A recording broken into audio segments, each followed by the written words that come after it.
Olá, professor, tudo bom? Como vai, Vanessa? Tudo bom? Ai, que coisa boa!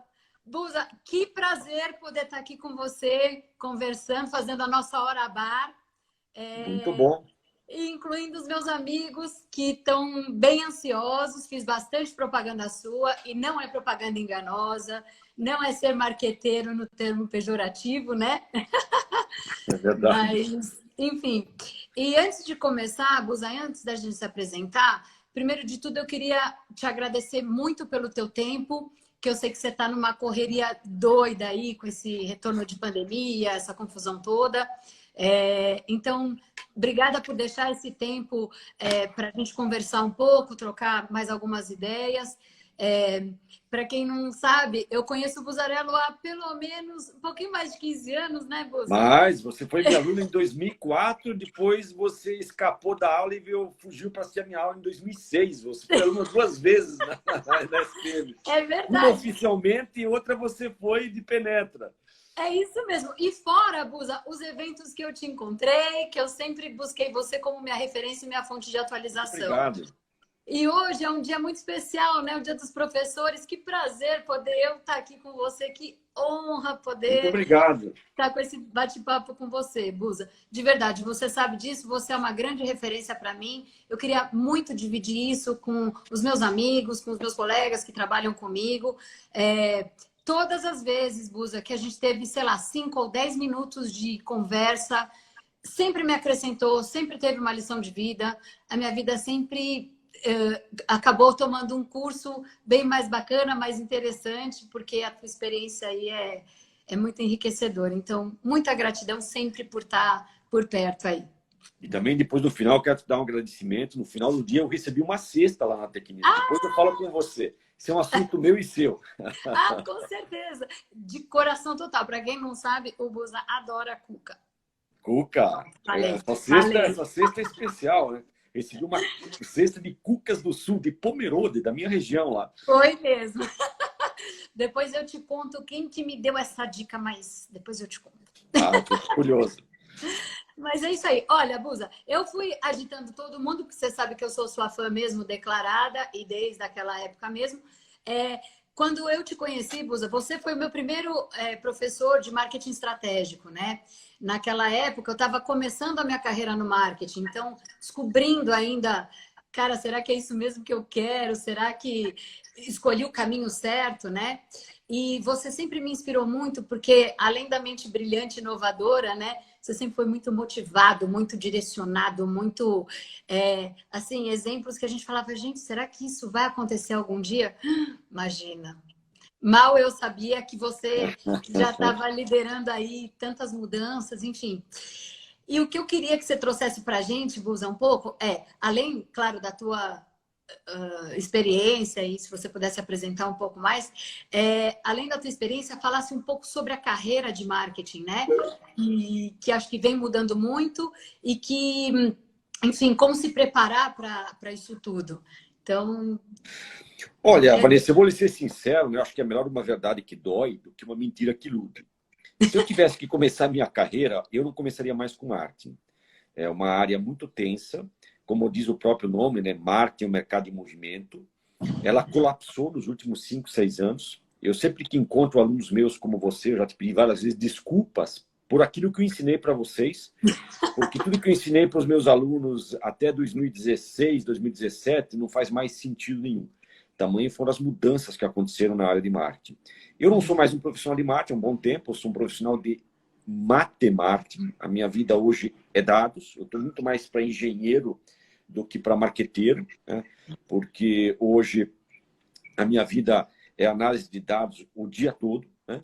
Aquele lado mais artístico, aquele lado mais artístico que eu tinha nas minhas competências, eu, de fato, tive que colapsar isso e começar a incorporar habilidades analíticas. Eu, em 2014, contratei um professor de estatística para mim, para rever tudo aquilo que eu havia aprendido na escola, mas que não havia praticado ao longo da minha carreira, né? Fui estudar média, mediana, moda, desvio padrão, análise linear, regressão linear, enfim, todos esses conceitos de estatística, porque hoje é o que vira o meu dia a dia, né? Aliado a isso, você tem alguns problemas hoje com o profissional de marketing. Um deles, Vanessa, é, infelizmente, o preconceito. Né? Hoje existe uma velhofobia com profissionais de marketing com mais de 50 anos. Se você olhar para as empresas, você vai encontrar poucos profissionais, poucos, não que não tenham, mas são poucos os profissionais com mais de 50 anos.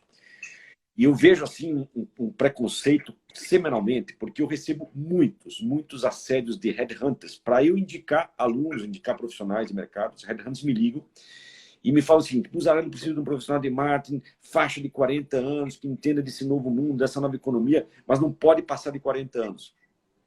Mas eu falo, puxa, você está me pedindo para eu indicar, você quer dizer o seguinte, que você não me contrataria. Eu, com 54 anos, você não me contrataria.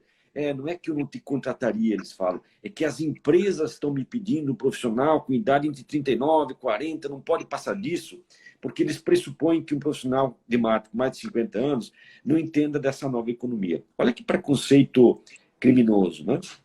Outra questão, que na nossa área, o conhecimento não é cumulativo. O meu diretor técnico, cada ano que passa, ele fica melhor. O diretor jurídico, cada ano que ele passa, ele fica melhor. O diretor administrativo, o controle, cada ano que passa, eles ficam melhor. Eu, cada ano que passa, eu fico pior. Porque o conhecimento de marketing, ele não é cumulativo. Né? Outra questão, eu sempre gosto de recitar uma frase do Cazuza: ideologia procura uma para viver. Eu, para ser um engenheiro, eu tenho que estudar 5 anos. Para ser um advogado, 5 anos. Para ser médico, 7 anos. Qualquer pessoa pode trabalhar com marketing. Qualquer pessoa. Não precisa ter formação nenhuma. Ela pode trabalhar com marketing. Aliás, mais de 85% dos meus alunos que passaram lá pelos bancos da SPM, do INSPER, que trabalhavam com marketing, não eram formados em marketing. Eles iam buscar uma pós-graduação em marketing, mas não tinham como formação originária marketing. Engenheiros, advogados, contadores, pedagogos, enfim, as mais diversas graduações que caíram no marketing. Então, é uma área também muito generosa. Para quem estudou a vida toda como nós, eu vou concorrer com qualquer profissional. Eu sempre lembro da minha esposa é gerontóloga, especialista na terceira idade, e ela fala o seguinte: estudei a vida toda, fiz graduação, fiz pós-graduação, me especializei no mercado de terceira idade, e hoje ela fala, eu concorro com um voluntário, que vai lá de graça, que vai lá com a boa vontade, que está tudo certo, que está tudo maravilhoso. Sim. Mas eu que estudei, ninguém quer me remunerar por isso, ninguém quer me pagar por isso, porque as pessoas vão lá de graça e não reconhecem os anos que eu estudei sobre esse mercado. E marketing é a mesma coisa, né? Sem contar que, assim, quantas vezes na minha carreira eu fui apresentar campanhas, hoje menos, tá? Eu entrava com um cavalo alazão, e saía com um dromedário africano. Aumenta o logo, aumenta a palavra, caixa alta, tamanho 14, fonte Times Roman, né? Todo mundo cornetava. Né? Hoje, graças a Deus, acabou, porque acabou a era dos palpiteiros de plantão. Né?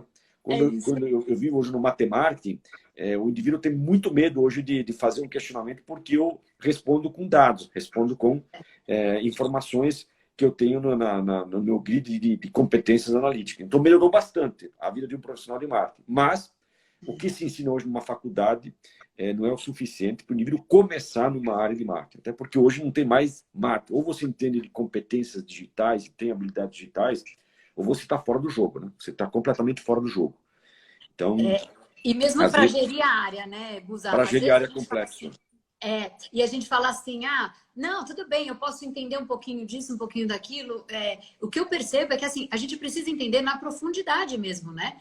Porque essa tomada de decisões hoje, ela mudou muito. Eu gostava quando você fazia a brincadeira do papel couché, da mala direta, né? A gente aprovava o fotolito. Fotolito! Isso era de um tempo que, imagina, você não precisava nada disso, você só olhava o azul, eu não gostei muito, deixa o vermelho que eu acho que combina mais, né? Enfim. E hoje não, é isso mesmo que você falou, você bate o olho lá, faz um teste AB, é esse que deu, esse aqui teve muito mais engajamento, é esse que vai e pronto. E agora, para gerir também esse pessoal que vem com uma outra cabeça, né, Busa, que já vem com outro mindset, muito mais de qualidade de vida, de propósitos, e, enfim, eu queria que você comentasse também tua experiência sobre isso, que isso é uma curiosidade grande, né, que gera. Bons tempos aquele, Vanessa, que eu tinha na minha equipe, analistas de marketing, analista de comunicação, analista de promoção, coordenador de produto, que eram pessoas relativamente tranquilas para gerenciar. Eu dominava muito o que eles faziam, porque eu já tinha sido analista de todas essas áreas, então eu dominava bastante. Hoje, no meu time, eu tenho 12 profissionais, 12 no meu time. Eu tenho um gestor de UX, um growth hacker, um gestor de comunidades, um CX, um data science, um UX writer, um nutritor de leads, um conteudista, um agile marketing, um CX e um jardineiro de web. 12 profissões que não existiam há 6, 7 anos.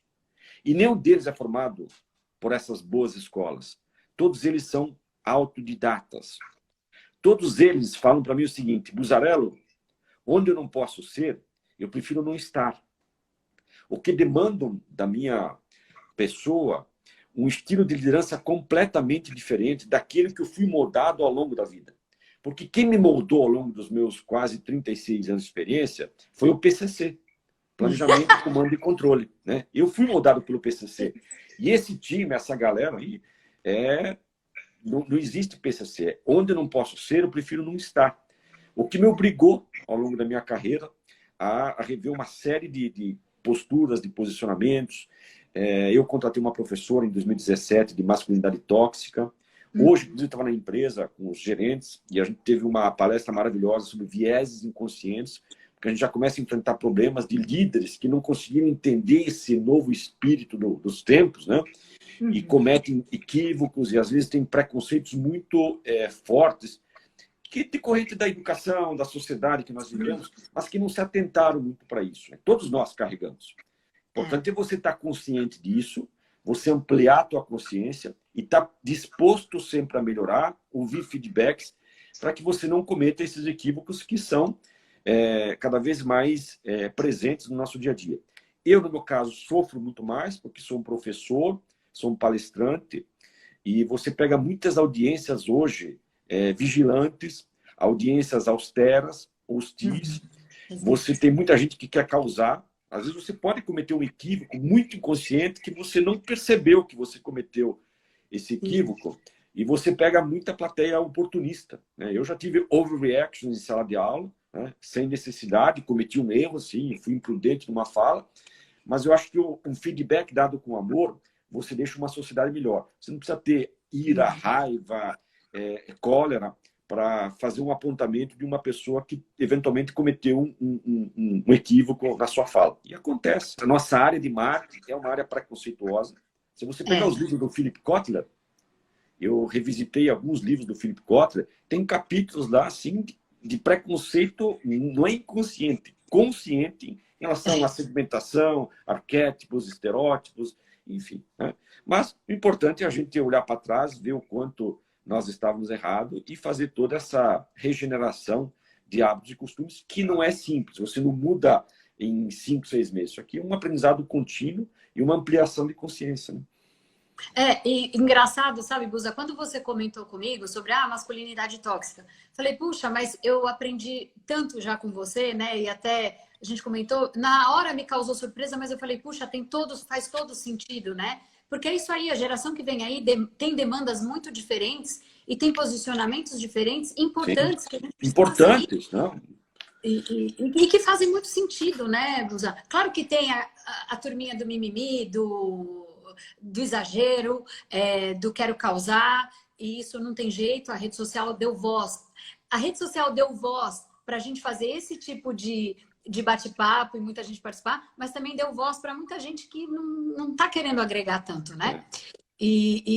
Mas, enfim, é um espaço importante e você sabe, Buza, me fez refletir e eu mesma me vejo mudando posturas. Por isso que eu te falo, né? Como é bacana quando eu escuto de você e vejo de um profissional que, para mim, é de ponta, é referência. Eu escuto o teu modelo, assim, com toda a humildade do mundo. Olha, eu realmente preciso reaprender. A minha curva de desaprendizagem é mais importante, né? Você sempre comenta isso. Então, como para mim, e tenho certeza que para todos os alunos e para quem você fala isso, como é importante, porque eu também sou da geração da masculinidade tóxica. Claro, esse foi o idioma que eu aprendi também, né?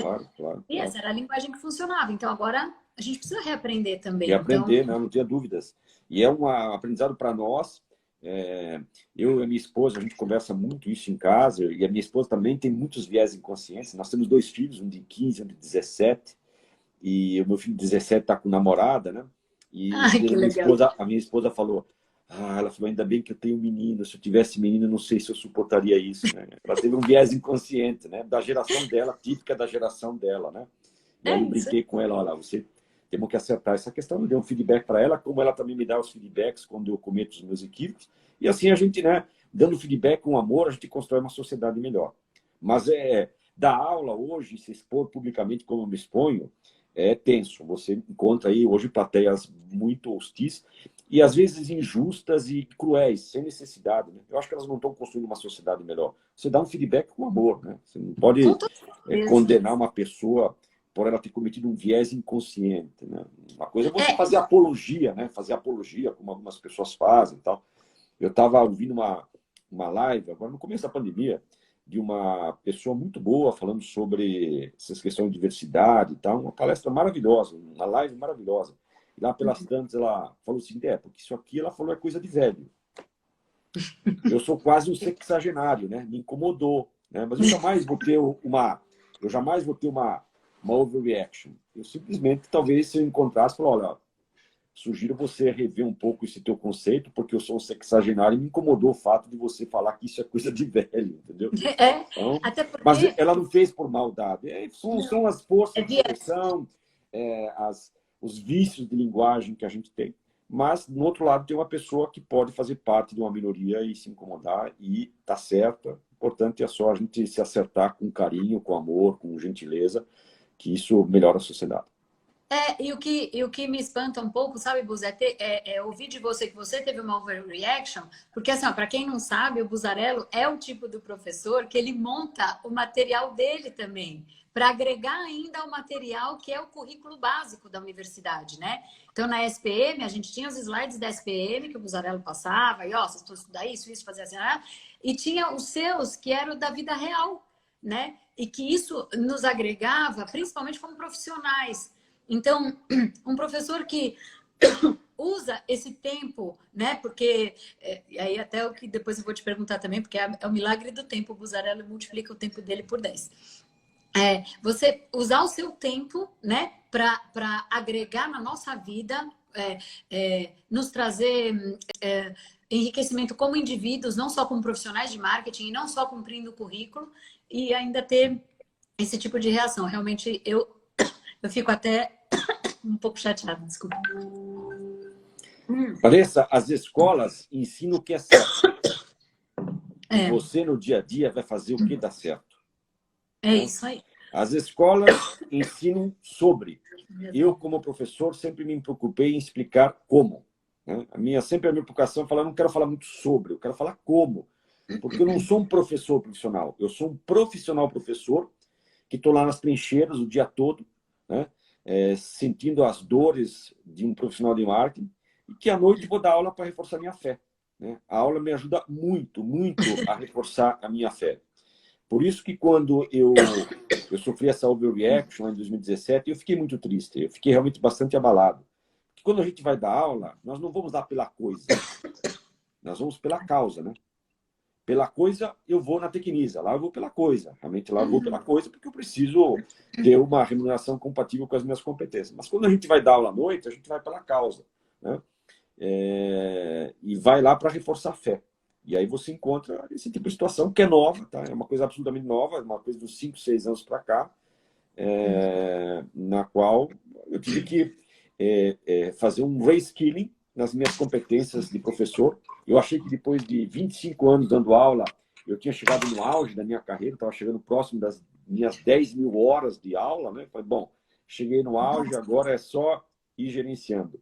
E eu tive que rever uma série de coisas, contratar uma professora de masculinidade tóxica, rever uma série de falas minhas, rever uma série de métodos de ensino, de aprendizagem.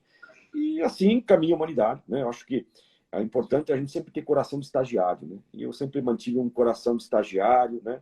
Eu posso ter 54 anos na cronologia, mas na cabeça eu estou com um cabeça de estagiário, coração de estagiário, sempre querendo aprender, desenvolver e tal. Porque acho que tem ainda anos bons pela frente. Claro que eu estou ciente que daqui para frente eu vou brigar com o preconceito da idade, né? O mercado, infelizmente, é ingrato, injusto com a questão da idade. Lembrando que na palavra diversidade está escrito idade, né? Na palavra diversidade está escrito idade. E eu sempre falo que em tempos de longevidade, velho é o preconceito, né? É isso Em aí. tempos de longevidade, velho é o preconceito. Porque se a gente for viver até os 90 anos, que é o que a gente, né, vem se preparando para isso, cuida, alimentação, esportes, uma vida boa, com bastante critério, dá para chegar tranquilamente. Mas o mercado, né, não quer. Então, eu tenho que criar as minhas competências, criar os meus diferenciais. Eu acredito muito que vai faltar emprego, mas não vai faltar trabalho, tá? Eu estou muito ciente que não faltará trabalho, não faltará trabalho. Talvez eu não vou estar mais trabalhar no sistema da Azulzinha, né? Carteira assinada, Azulzinha e tal. Isso possivelmente não, mas trabalho. As nossas carreiras, elas vão ser embarcadas, Vanessa, em alguma plataforma. Já surgiram duas agora no Brasil, muito boas. O Orkana e o Astra. São duas plataformas que você coloca as suas competências lá e você pode ser chamado para fazer trabalhos pontuais. Nada pago por cartão de crédito, PayPal, PicPay, enfim, essas novas formas de pagamento, mas você não tem lá a azulzinha, né, registrada. Ok, bem-vindo e bem-vinda aos novos tempos. A nova era. Isso, mas isso, por outro lado, também é interessante, né, Busa? Porque a gente, como marketing também, sempre foi...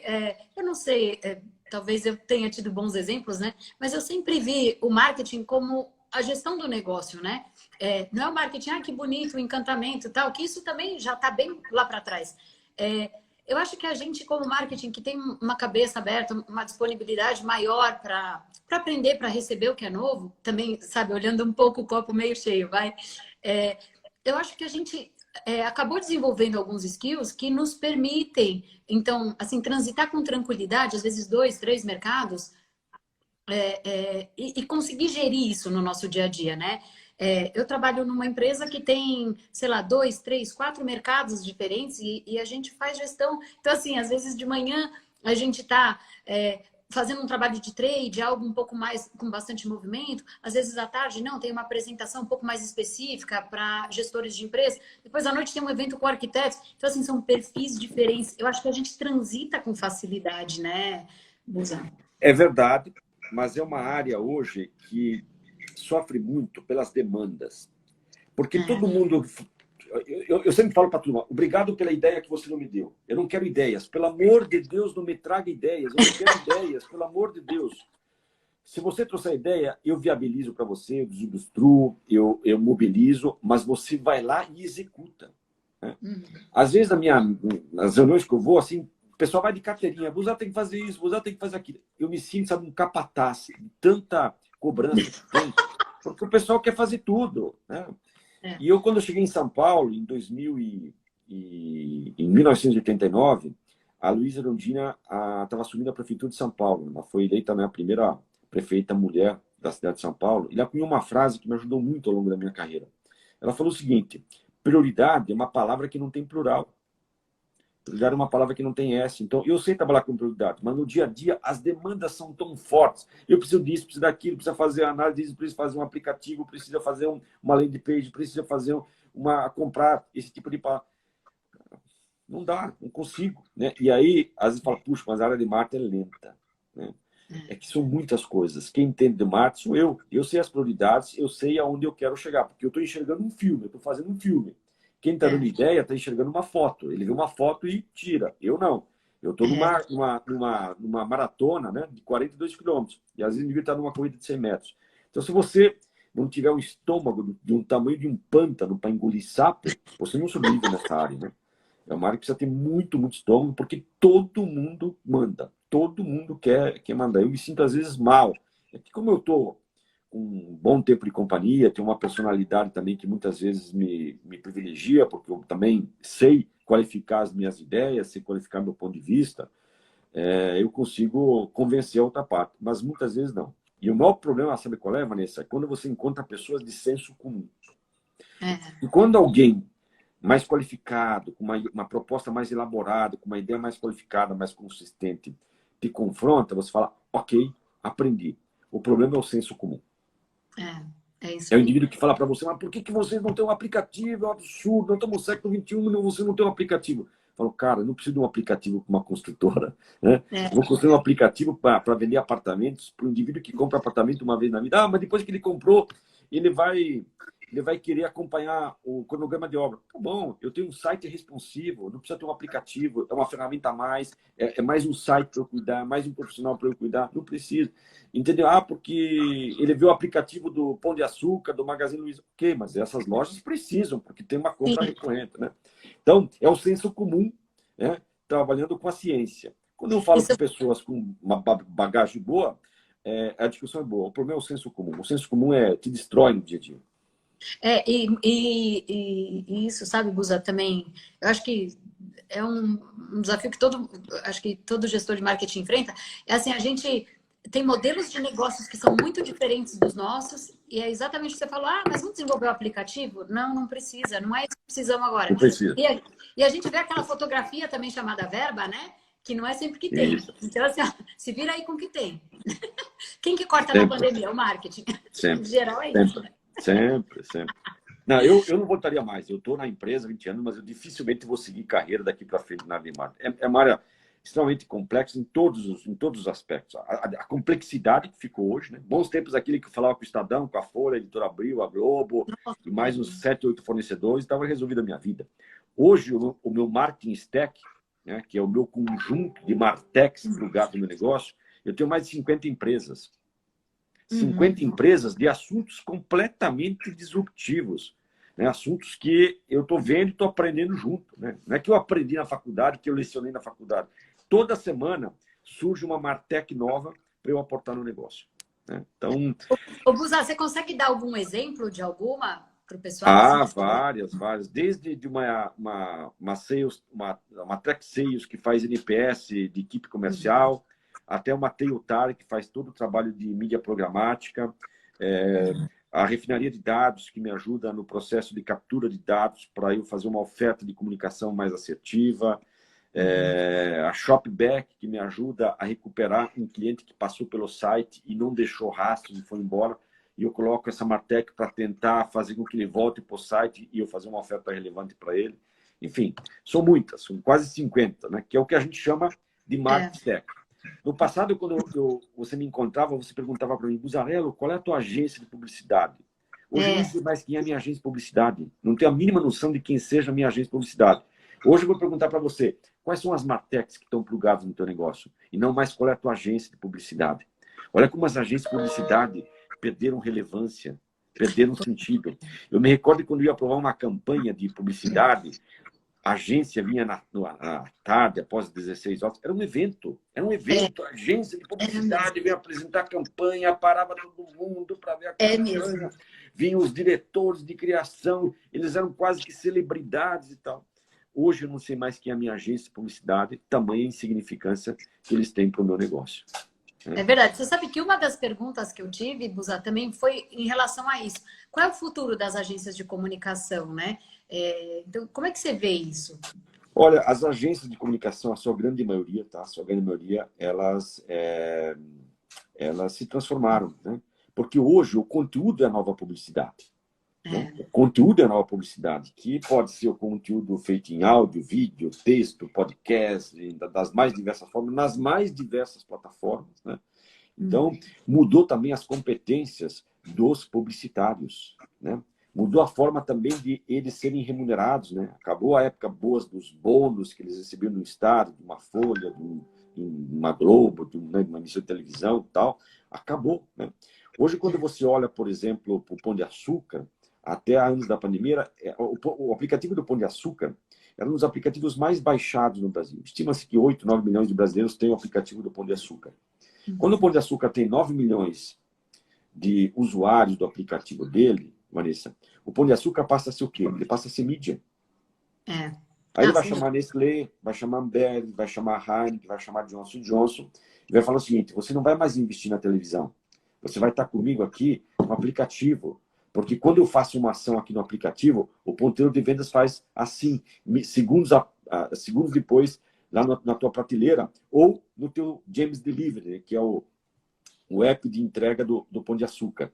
Resumindo, o aplicativo do Pão de Açúcar, nos próximos 5, 6 anos, vai valer mais do que as 120, 130 lojas do Pão de Açúcar e os 20 centros de distribuição deles. Né? E assim vai ser com o Pão de Açúcar, vai ser com o Magazine Luiza, vai ser com a Drogazil, vai ser com a Drogaria São Paulo, vai ser com a Cacau Show, enfim, com todas essas empresas que vão ter os seus aplicativos, né?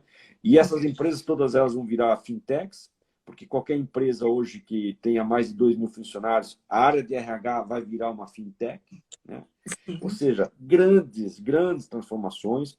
Por isso que não existe mais, Vanessa, aquela expressão ex-aluno. Você não é mais ex-aluna, concorda? Vanessa, que legal, ex-aluno da SPM. Não existe mais ex-aluno, acabou o ex-aluno, né? Nós seremos eternamente reféns de escola. Não necessariamente a escola tradicional. Não importa, né, as formas de você apropriar conhecimento. A escola não é mais o único lugar que você aprende e as empresas não é mais o único lugar que você trabalhe.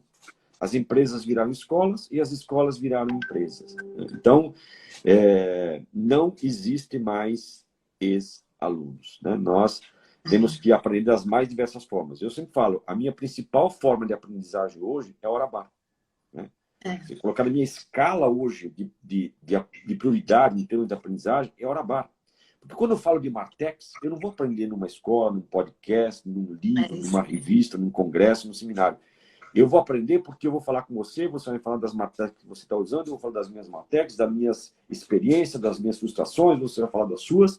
No final, a gente passa a régua e levamos bons conhecimentos para casa, né? Então, eu sempre falo muito da Hora Bar, você sabe disso, o quanto eu reconheço a Hora Bar como uma grande plataforma minha de conhecimento. Né? Aliás, um parênteses, né, Busa? Porque lá em 2014, eu lembro que teve uma aula que a gente foi fazer a Hora Bar e foi incrível, porque entre os colegas ali, a gente mal se conhecia, né? Falou, não, como assim vocês não se conhecem? Então tá bom, acabou a aula, então tá bom. Agora a gente vai ficar nem que seja 10 minutos e não é para beber e vamos beber, não era nada disso, era ao contrário, vamos se conhecer e vamos saber o que um faz, o que o outro não faz.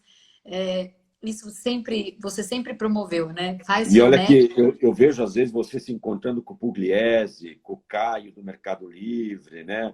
Com essa turma toda que estudou, vocês são amigos de longuíssima data. E é uma amizade sincera, né? Porque é amizade de faculdade. Busa, e aqui na live já vi a Marina, a Paulinha, que estavam aqui até agora há pouco, o Evandro também, que chegou, é tudo daquela época, de 2014. Assim, 2014, a Dani, a Flávia. Então, assim, tem muita gente de lá da época, o Alexandre Costa também, que é outro Alexandre, não o Paluz. Mas, enfim, e é um pessoal que vem desde aquela época, sim, da Hora Bar, daquele olho no olho, que a gente, puxa, era super amigo, e não é amigo só de rede social, não, era amigo de, é isso aí, trocar angústias, puxa, inquietudes. Exatamente. E, claro, a gente sente muita falta disso e você sempre promoveu, né? Então, acho que isso é tão bacana e isso não mudou, né? Você vai passar 20, 30 anos, pode vir a tecnologia que vier, o relacionamento ainda, né? O relacionamento humano ainda... Porque numa escola como a SPM, o corpo discente é mais poderoso do que o corpo docente. Então, são alunos de altíssima qualidade, alunos maravilhosos, que vão ficar 2 anos juntos, estudando à noite. E na noite, Vanessa, as pessoas são mais sinceras. É verdade. As pessoas se abrem mais à noite. Né? É diferente quando você vai numa cantina na graduação, à tarde, 3 horas da tarde, e quando você vai para uma hora bar depois da aula às 10 horas da noite. Né? Na noite, as pessoas são mais sinceras. Então, as amizades de uma pós-graduação, elas são muito mais duradouras do que de graduação. Né? Então, é o que eu falo para vocês. Você foi meu aluno, você viu várias vezes falar, o que vocês vão levar de bom de um curso como esse é a rede de relacionamentos que vocês estabelecerem, os contatos, amizades que vocês levarem para a vida. Né? Porque aqui é um grupo de pessoas que tem muitas coisas em comuns. Né? São profissionais de marketing que vão trilhar carreira na área de marketing, na área comercial, áreas correlatas. Né? Uhum. É isso aí. Foi o que acabou ficando mesmo, né? Claro. E você sabe, Busa, eu até vou aproveitar que a gente ainda tem um tempinho. Eu queria muito que você comentasse, Busa, a sua experiência na China, no Vale do Silício. você trouxe, claro que a gente já vê no dia a dia, mas eu sempre comento, né, com o pessoal que a gente se reúne e tal, a importância de ir para a China, de visitar o Vale, porque a experiência que a gente tem lá, o que a gente vê lá, enfim, quando eu voltei da China, maravilhada com aquele ecossistema que funciona perfeito e hoje eu vejo aqui no Brasil a gente falando em novo normal. Não, gente, não é o novo normal, isso já acontecia, que agora está mais próximo de todo mundo, né? E como você morou na China há mais tempo ainda, eu queria que você comentasse um pouco, divide com a gente essa Olha, experiência. eu morei na China, né? Eu morei na China em 1992 e eu voltei para a China agora no passado. Uma outra China, fiquei realmente... Eu não tinha gostado da minha experiência da China, lá em 93, quando eu fui. Né? Era outra China. Não foi uma experiência muito boa. Eu era para ter ficado um ano, acabei voltando, antecipando, porque eu tive problemas de saúde. Era uma outra China, uma China mais autocrática. Eu sofri com alimentação, né? Uma alimentação extremamente diferente do que eu estava acostumado, e muita solidão, né? Porque na época não tinha comunicação, e os chineses, na época, porque pela ausência de lazer, não tinha o que fazer no final de semana, eles iam trabalhar. Então o pessoal trabalha de domingo a domingo, porque no final de semana não tinha o que fazer, eles iam trabalhar. E para mim era tenso isso, né? E aos domingos eu ia para Hong Kong, eu pegava o barco e ia para Hong Kong, e Hong Kong também é uma cidade extremamente workaholic. Eu falei, não dá, isso aqui não é para pessoas normais. E fiquei 6 meses, voltei. E voltei esse ano, agora, no passado, voltei para a China.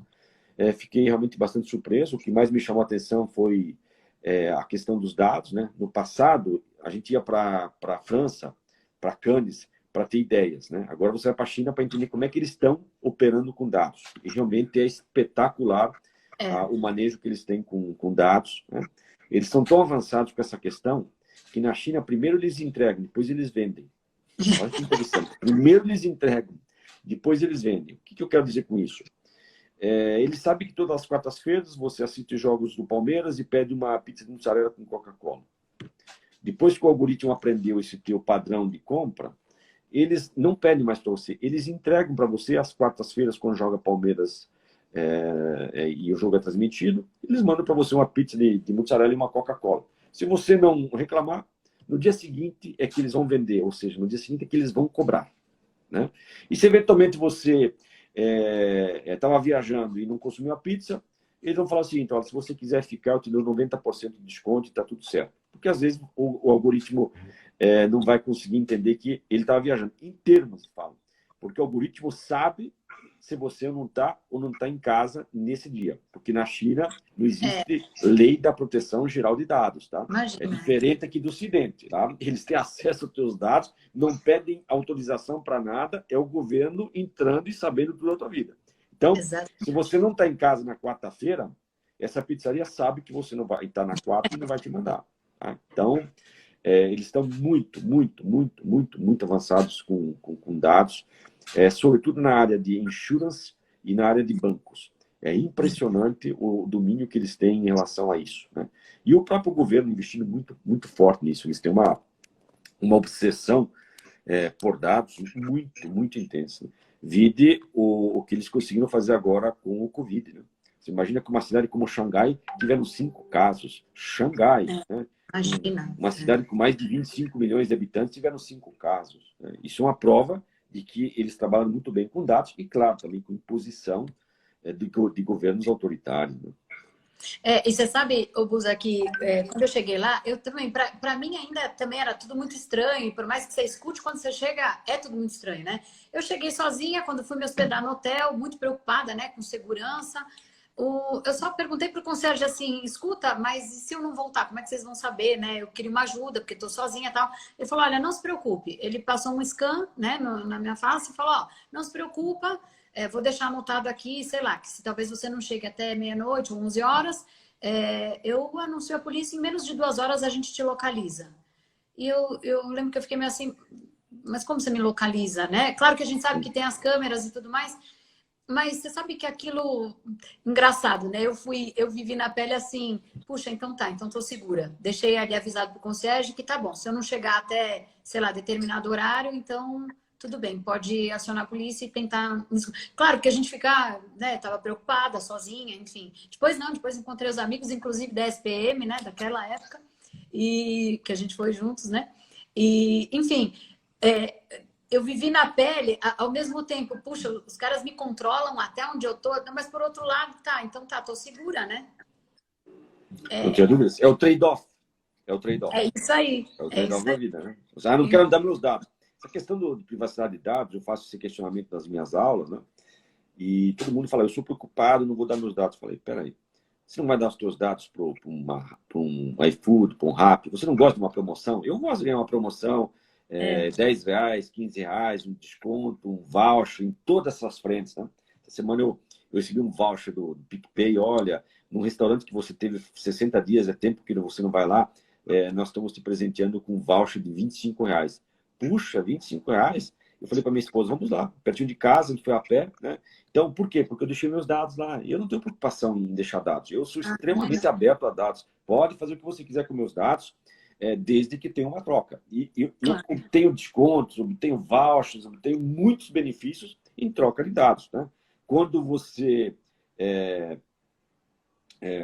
quando não existe o produto é você, né? Se você não paga pelo produto, o produto é você. Então, eu estou ciente que eu sou o produto, mas eu também estou ciente que eu recebo muitos benefícios financeiros e tantos outros pelo fato de eu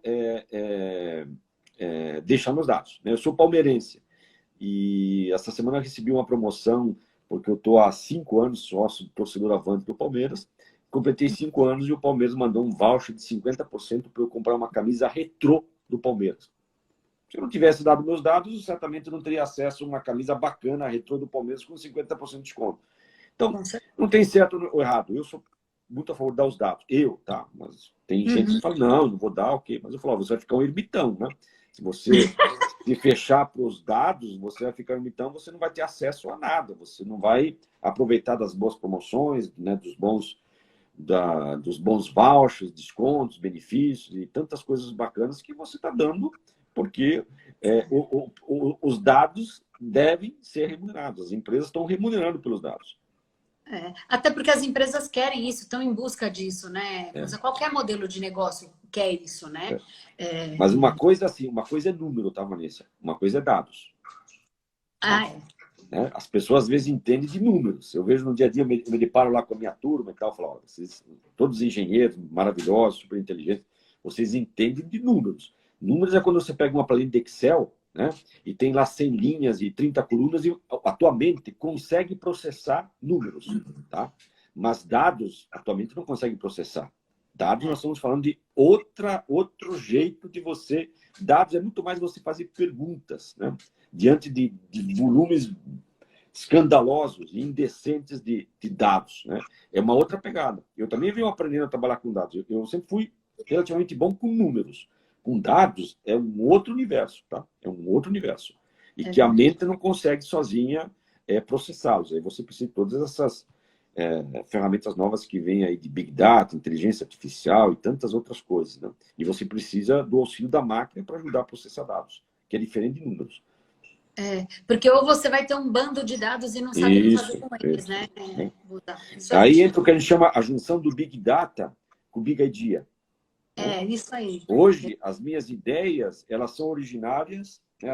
as minhas Big Ideas, elas são originadas do Big Data. Né? É a junção do Big Data com o Big Idea. É quando eu falo para você dos conteudistas. Né? No passado, o que era conteúdo? Fazer um anúncio nas revistas femininas da Editora Abril, um anúncio de 30 segundos na Globo, um spot de rádio na CBN. Ok. Hoje, o conteúdo é aquele conteúdo que você vê quantas pessoas clicaram, quantas pessoas engajaram, quantas pessoas deixaram seus dados em troca de alguma coisa, quantas pessoas se converteram em cliente porque você acessou um conteúdo, né? No começo, a gente chamava isso de métricas da vaidade. Né? Quantas pessoas curtiram, quantas pessoas deram like, quantas pessoas compartilharam. Isso são métricas da vaidade. Né? Só que agora nós estamos falando de métricas de verdade. Quanto custou, quanto converteu, qual é o CPL, qual é o CPC, qual é o CTR, qual o custo de aquisição, qual o CAC, né? Qual o RTO, e todas essas métricas, né? Pautadas em cima de um conteúdo que você fez lá, um vídeo no YouTube, um post no blog, um post numa rede social, um card num site teu, uma landing page, né? É um conteúdo que gera métricas de verdade, e não somente métricas da vaidade. Que foi assim que começou essa transformação. Né? É isso mesmo. E não adianta, né, Bus, eu acho que a gente vem aprendendo muito com isso, né? Não tem mais certo e errado, cada dia tem uma ferramenta nova, tem uma Exatamente. informação nova. Você sabe que esses dias eu estava lendo que agora não, né? Isso já vem sido discutido há um tempo, mas o GPT-3, GPT-4 agora, né? Eles estão muito avançados na geração de conteúdo. Então, puxa, então algum dia você vai, até por áudio mesmo, num Google da vida, você vai dizer, eu quero um conteúdo XY de apartamento, reforma residencial, sei lá, masculino de 40 a 50 anos. Puxa, vem todo o perfil, vem o texto, o conteúdo montado para você, óbvio que com ajustes. É assustador de pensar isso, né? Porque hoje, para a gente escrever um conteúdo, puxa, demora, você se planeja, você se programa, enfim. Mas você conta com uma inteligência artificial maluca vindo aí que. Enfim, eu gosto muito, a Marta Gabriel fala muito de eu, você e os robôs, né? É isso aí. Se você não quer ser substituído por um robô, não seja um robô. Então, eu gosto. Exatamente. Eu tenho visto agora surgindo algumas profissões novas. Uma delas é o leitor de sensibilidade. Olha que interessante. Né? O que são os leitores de sensibilidade? Os revisores de sensibilidade. São pessoas que analisam se num livro, num artigo, não tem algum viés inserido no livro. Ele lê com olhar de vieses. Então, ele é um leitor de sensibilidade, né? Para ver se no texto não tem algum viés.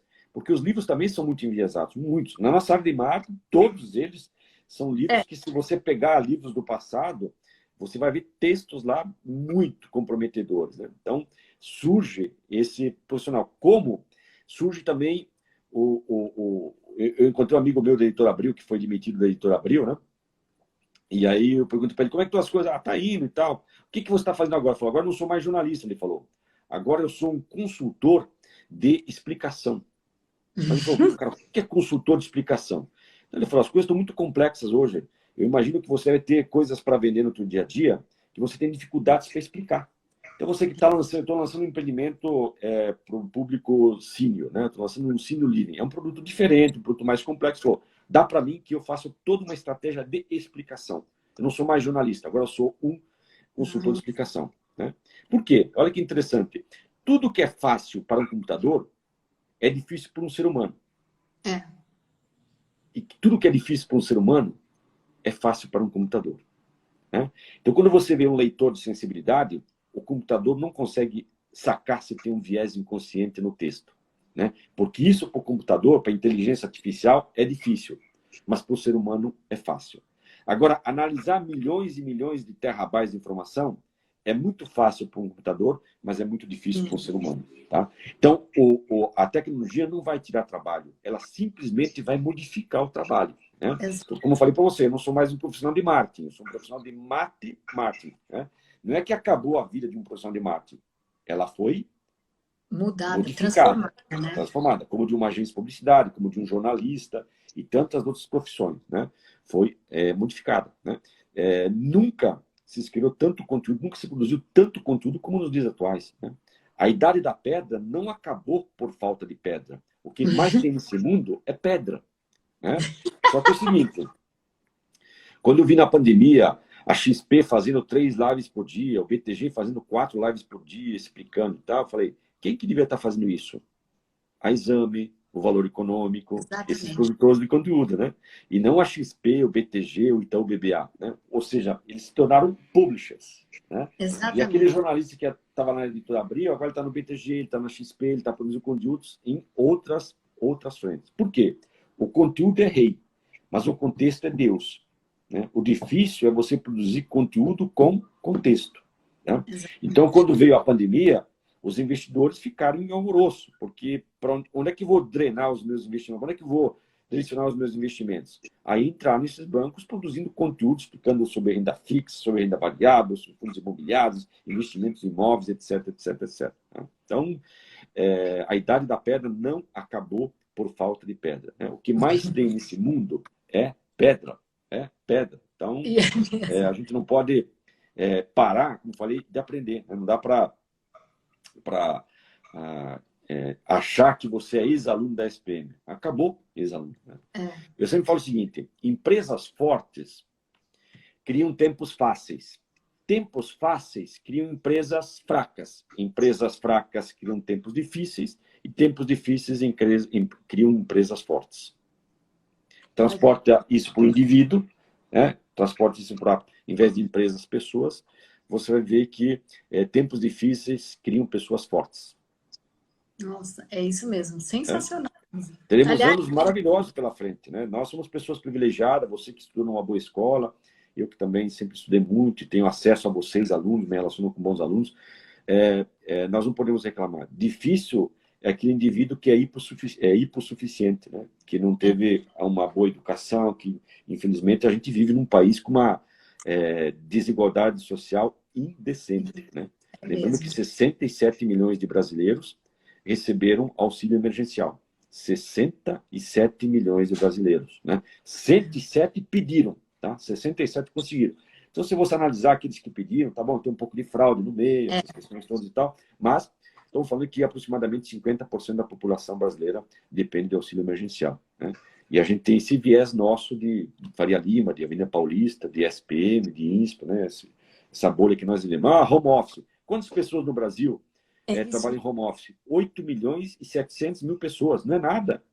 A população economicamente ativa do Brasil é de 90 milhões, ou seja, menos de 8% da população brasileira trabalha em home office, né? Somos nós aqui, minoria, essa bolha nossa aqui. Sim, que a gente consegue se encaixar, tem espaço, tem Wi-Fi.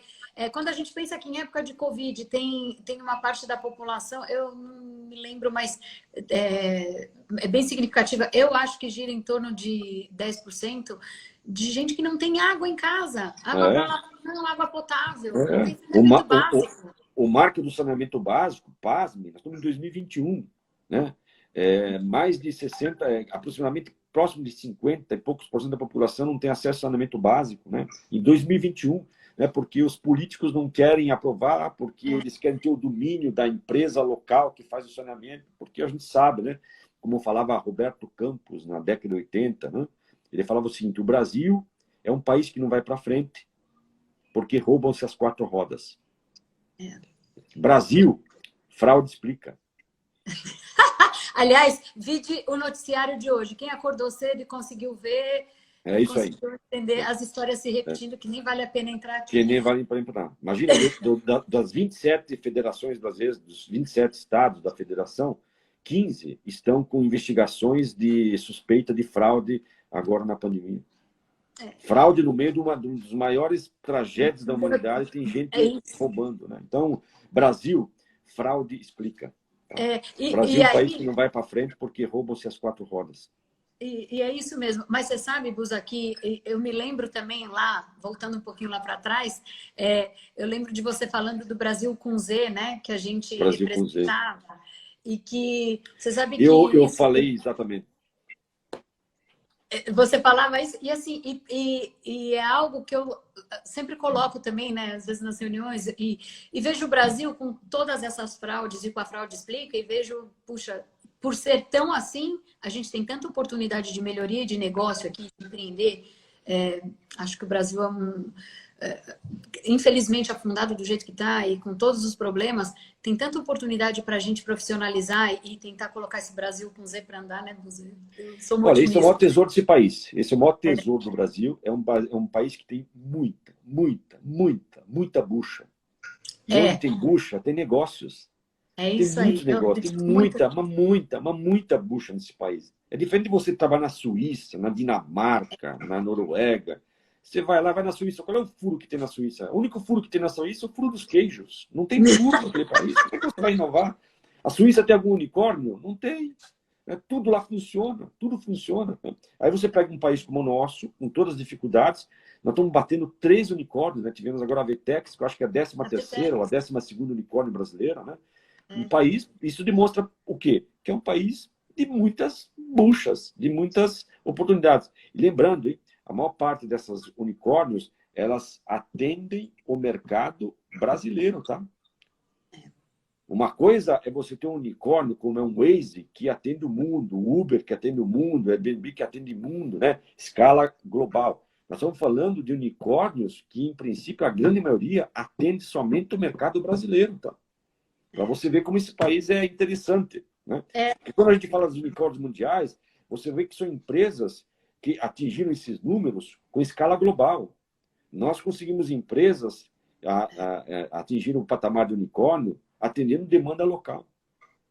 E é verdade. Ô, Busa, a gente está indo para os minutinhos finais aqui, a gente tem 4 minutos. Tem uma pergunta que eu queria te fazer, que, cortando um pouco até o raciocínio que a gente está, como é que você consegue gerir o seu tempo, trazendo tanta inovação, trabalhando tanto, porque querendo ou não, gerindo ou não, a gente é fazedor, né? A gente quer ver a coisa toda acontecer. Como é que você divide seu tempo? Eu sempre, sabe, tem metáforas na vida, tem frases, tem ensinamentos que você aprende muitas vezes de forma inesperada, né? Aliás, eu gosto muito de conversas inesperadas, né? E eu até citei aqui, uma das coisas que me ajudaram muito ao longo da vida foi essa frase da Luísa Erundina, lá na década de 80, quando ela estava assumindo a prefeitura. Prioridade é uma palavra que não tem plural. E no nosso mercado, a gente sempre fala o seguinte, foca no terreno e não no mapa. Foca no terreno e não no mapa. Porque se você focar no mapa, você não compra no terreno, porque você começa a se encantar com todos os terrenos de São Paulo e quer comprar todos os terrenos de São Paulo. Foca no terreno, não foca no mapa. E no meu dia a dia, eu sou muito focadinho. Mesmo que eu reconheça, tá, que de uns 3 anos para cá, infelizmente, a gente perde um pouco desse foco. Eu fui dominado, como qualquer pessoa normal, pelas redes sociais, não pelas notificações, né? Você está numa reunião, é notificação que entra, é mensagem que entra, conteúdo. Você às vezes perde. Eu trabalho muito distante de celular, às vezes, assim, ficar 1h30, 2 horas sem olhar para o celular para não desfocar, porque infelizmente, é a cocaína do século XXI. Né? É a cocaína do século XXI. É corrente sanguínea, né? Ela está correndo aqui na corrente sanguínea. Então, se você não tiver essa disciplina, não tiver esse foco, você não produz, porque você fica o dia todo nas notifications, né? Então, foca no terreno, não foca no mapa, foca no terreno. Nossa, Buzzarello, que aula!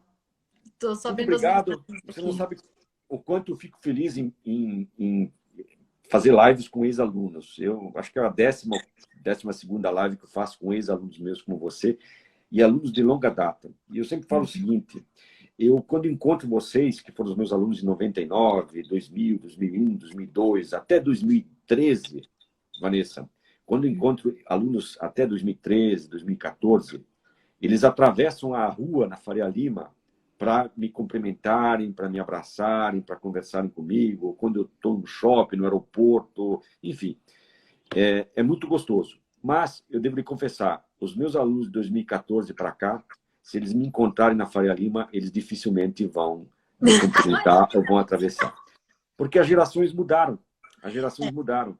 É um outro estilo, é uma outra forma. Mas é o aluno que às vezes não te cumprimenta, não vem falar contigo, mas depois manda uma mensagem no LinkedIn assim seca. Professor, posso falar com você? Sim, assim, olá, como vai? Tudo bem, né? Então, eu valorizo muito os meus alunos da década passada, né? Do século passado, eu comecei a dar aula em 98.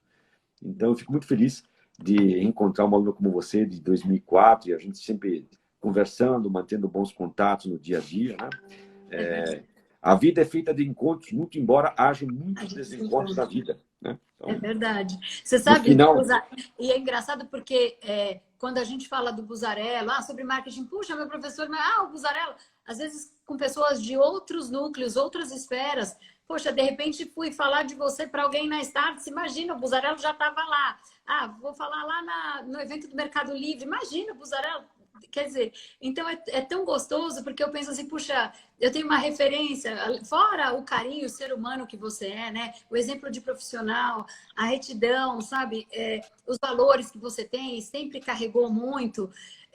Ainda brinco nas Busa Coaches que esses valores, eles aparecem com muita força e hoje a gente também está muito fraco de boas referências, Claro, né? claro. E isso para a gente também é difícil, né? Porque é isso, você acorda todo dia e tal, mas espera, calma, firme no propósito.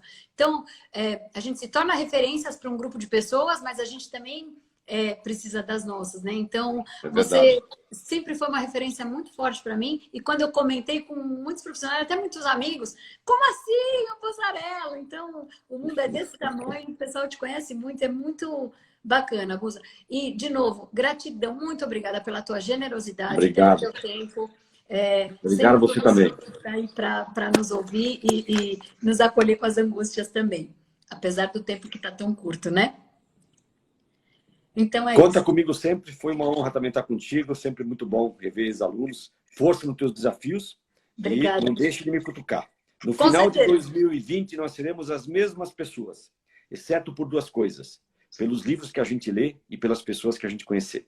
É isso que nos Isso tornará pessoas diferentes ao longo da jornada. é isso mesmo. E, mestre, parabéns pelo seu dia, né? Dia Obrigado, dos muito obrigado. professores. Muito Muito obrigado. obrigada. Bom dia. Tchau. Um grande beijo.